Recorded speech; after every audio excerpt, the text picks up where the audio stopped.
पहले ये वीडियो देखिए।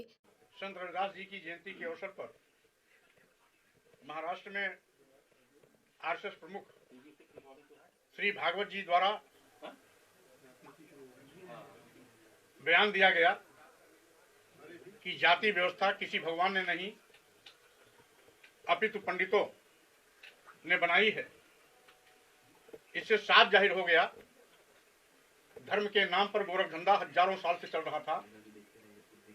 समय समय पर हमारे देश में पैदा होने वाले संतों, गुरुओं, महापुरुषों ने इस पर अपनी बात उठाई। संतों की भी एक कड़ी इसी जातिवाद, छुआछूत, ऊंच नीच पर लगातार प्रहार करती रही। संत कबीर, संत रविदास, संत गुरु नानक, संत तुकाराम, संत अछूतानंद और आदि आदि संत गाडगे आदि तमाम संतों ने इस कड़ी को आगे बढ़ाया।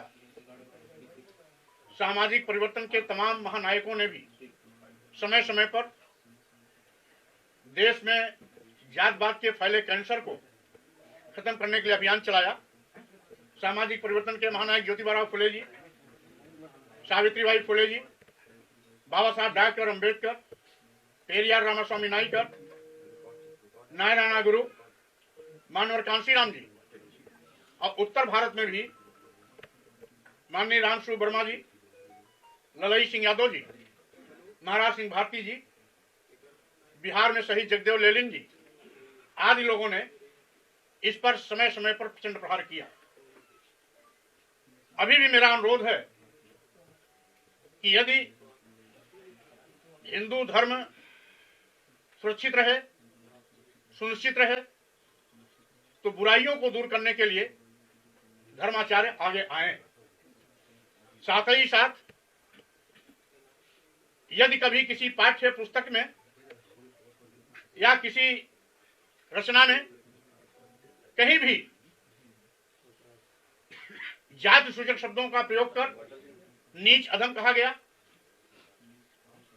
महिला समाज और शूद्र समाज को प्रताड़ित करने और अपमानित करने के लिए कहा गया, महिलाओं को नीच में भी नीच बताया गया, तो ऐसे सभी तथ्यों को तत्काल उन पुस्तकों से बाहर किया जाना चाहिए जिसके नाते समय समय पर इस विषय पर विवाद होता रहा, आगे विवाद न हो। इसलिए आज समय है कि सभी लोग बुराइयों, कुरीतियों, धर्म के नाम पर किसी को अपमानित करने, छलने, धोखा देने, गाली देने से संबंधित टिप्पणियों को हटाने का कष्ट करें। वैसे भी आज हम सभी भारतीय संविधान की व्यवस्था से संचालित होते हैं। भारतीय संविधान में अनुच्छेद 15 जिसमें कहा गया है कि जाति, वर्ण, लिंग, जन्म स्थान के नाम पर किसी के साथ किसी भी प्रकार का कोई भेदभाव नहीं किया जा सकता। यानी जब साफ और स्पष्ट है कि धर्म, जाति, वर्ण, लिंग, जन्म स्थान के नाम पर किसी को अपमानित नहीं किया जा सकता, किसी को प्रताड़ित नहीं किया जा सकता, किसी को किसी अधिकार से वंचित नहीं किया जा सकता, सबको समान अधिकार है। इसीलिए भारतीय संविधान के दिए गए निर्देश के सम्मान में भी धर्माचार्यों को आगे आना चाहिए। हमने एक छोटी सी बात उठाई थी रामचरितमानस की चौपाइयों के कुछ अंश को, जिसमें जाति विशेष को नीच अधम कहा गया, महिलाओं और शूद्रों को प्रताड़ित और अपमानित करने के लिए कहा गया, महिलाओं को नीच से भी नीच बताया गया। उस अंश को निकालने के लिए तो उस पर विचार करने के बजाय देश के सभी संत, महात्मा, धर्माचार्य वर्ग विशेष के लोग मेरा सिर काटने, जीभ काटने, हाथ काटने, नाक काटने, कान काटने पर सुपारी देना शुरू कर दिया। अब मैं उन धर्माचार्यों से कहना चाहता हूं, क्योंकि मैं आपकी व्यवस्था में, आपने जो जाति व्यवस्था बनाई उसमें चौथे पायदान पर आने वाले शूद्र समाज में पिछड़ी जात में पैदा हुआ।